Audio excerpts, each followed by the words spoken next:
What can we expect from the world of beer in 2025? Brülosophy contributor and award-winning brewer Jordan Folks is here as we reveal our predictions for the hottest trends in craft beer, in homebrewing, and in beer styles.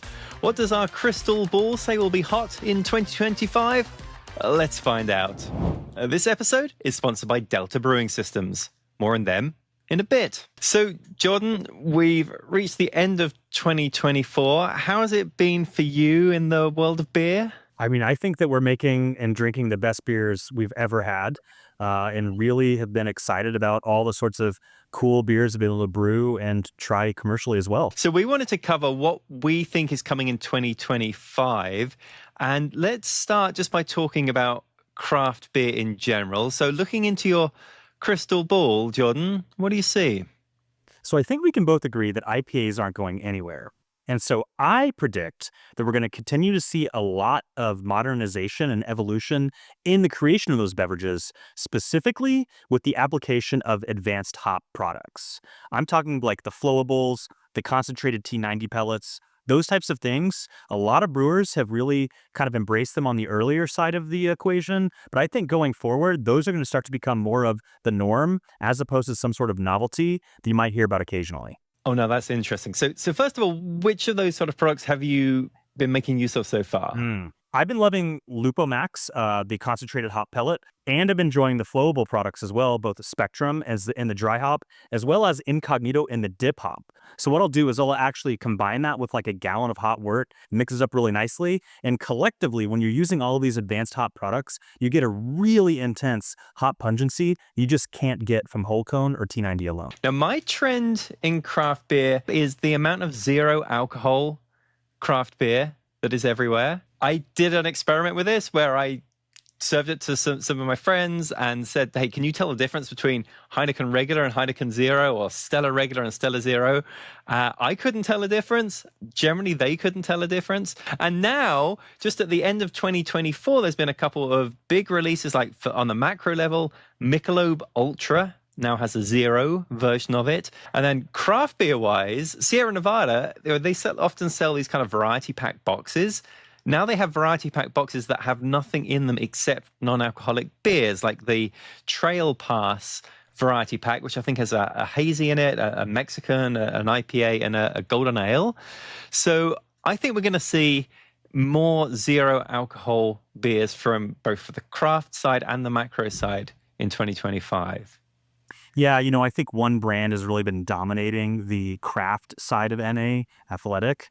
And so it makes me wonder if there really is more market gain to be had, or if it's just going to be more differentiation amongst those that are making that product. I do agree that I think that the bigger craft brewers like a Sierra Nevada are going to be entering into this space and probably stealing away some of that market share from Athletic.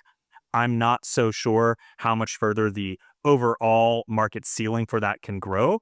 Okay, so that's craft beer in general. I wanted to ask you specifically about trends in home brewing. What do you see coming down the line there? So I think that we're going to start to see a lot more homebrew level products on the enzyme front.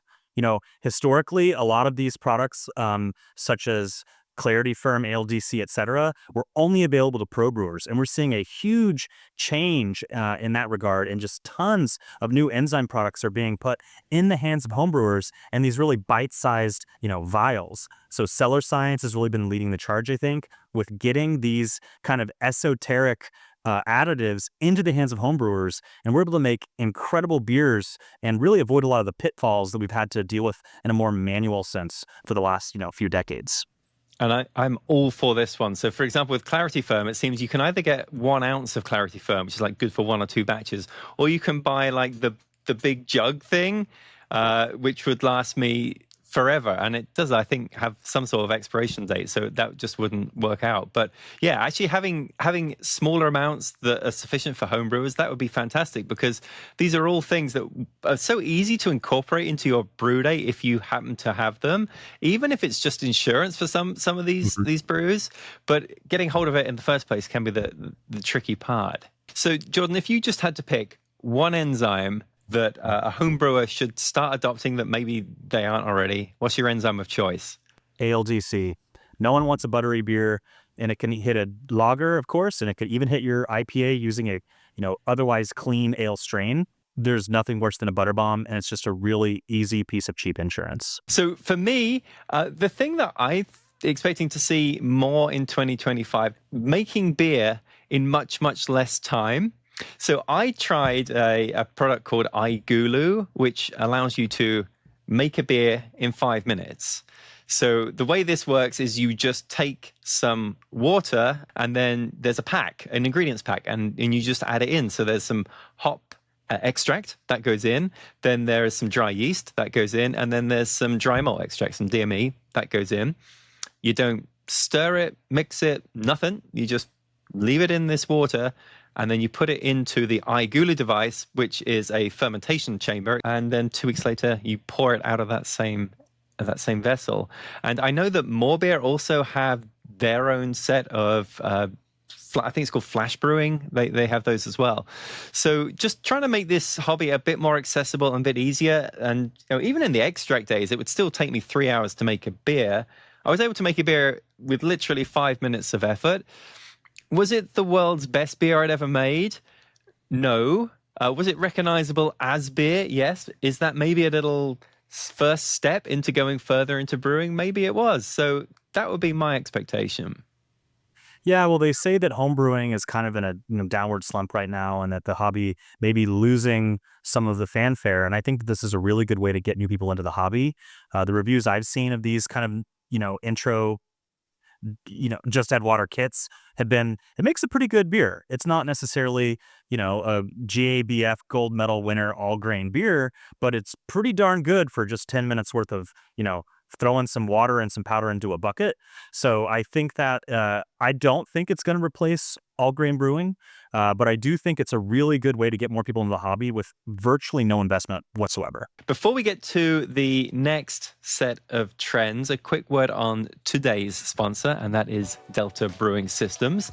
And we're talking about homebrew equipment here, and Delta Brewing Systems offers some of the lowest prices on stainless steel brewing gear, like the Firm Tank, which in addition to holding 8 gallons or 30 liters of wort, comes with a dome lid to reduce the chances of a messy blow-off. Plus, it can hold up to 2 psi of pressure for closed transfers. Delta Brewing Systems also has their own line of brew kettles, as well as one of the lowest priced all-in-one electric brewing systems out there, and their prices are shockingly low. If you're in the market for legit stainless gear that won't break the bank, do yourself a favor and head over to deltabrewingsystems.com. Okay, we've talked about brewing, we've talked about craft beer in general. One question that comes up every year is which beer style is going to be hot this year? So Jordan, which beer style is going to be hot this year? Well, unfortunately, I think that IPA is going to continue to dominate. However, I really want to see a style help chip away at that majority that they have and maybe take it down to plurality. So currently, I think over 50% of craft beers that are sold are in the IPA persuasion. And we've seen a really phenomenal growth in the craft lager category. So my crystal ball is telling me we're going to see continued growth in that. And maybe we'll even get to the point where IPA no longer constitutes more than 50% of craft sales. And maybe that'll be thanks to lager. I feel that you have a vested interest in this because I've seen the inside of your fridge and it's just full of lager yeast. So you're a big proponent of lagers. Am I right?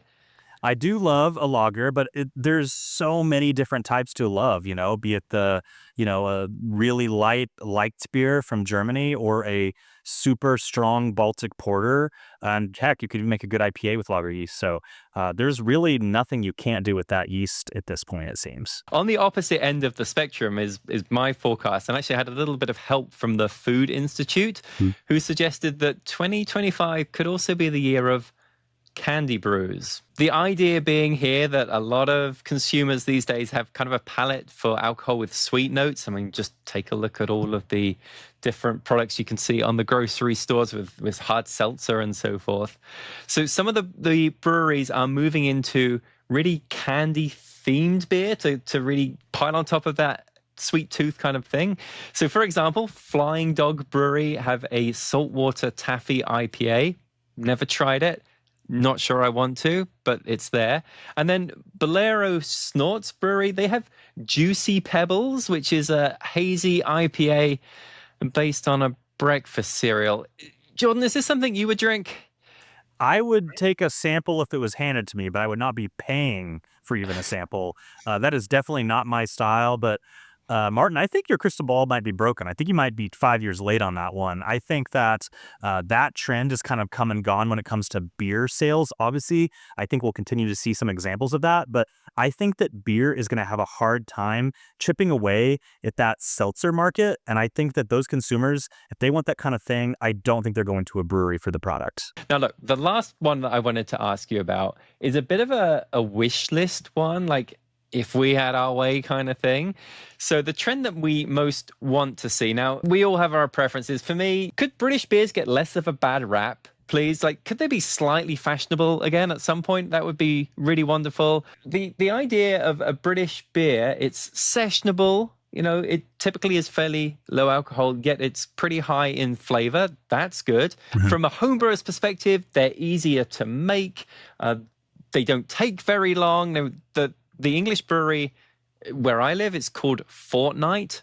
Fortnight meaning 2 weeks, because their beers take 2 weeks to be ready. Again, that's not what you could say about a European lager, for example. So bring back British beers, make them trendy again. I don't think this is happening, but I can wish. Jordan, what about you? Well, I think that the British beer, that's the one beauty of homebrewing is at least we can make it at home, right? Because you're not seeing it really take off in the American craft culture. So at the very least, we can always get Maris Otter and Fuggle hops and pub yeast and make it at home. Jordan, what's the trend that you would like to see next year? So there's kind of a burgeoning style that's happening here on the west coast of the country that I would really love to see take off throughout the rest of the country. I travel a fair bit each year, and I love to take in local beer culture. And this is one style I'm just not seeing nearly the representation throughout the rest of the country at this time, and that is the West Coast Pilsner. This is everything I want in a beer all in one. It's got the hop intensity of an IPA, the fermentation and the crushability of a lager fermentation. It really is the best of both worlds. Lower ABV, high hop intensity, extremely drinkable, yet, punches you in the mouth, in the nose with the hops. I love the style so much, and I would really love to see it take off more broadly nationally. And I think if I was a betting man, that would be the style that I would anticipate to really take off in the coming year. Sounds good to me. Well, Jordan, thank you so much for sharing your thoughts from your crystal ball for 2025. No matter what happens, I think we're in for another exciting year in beer.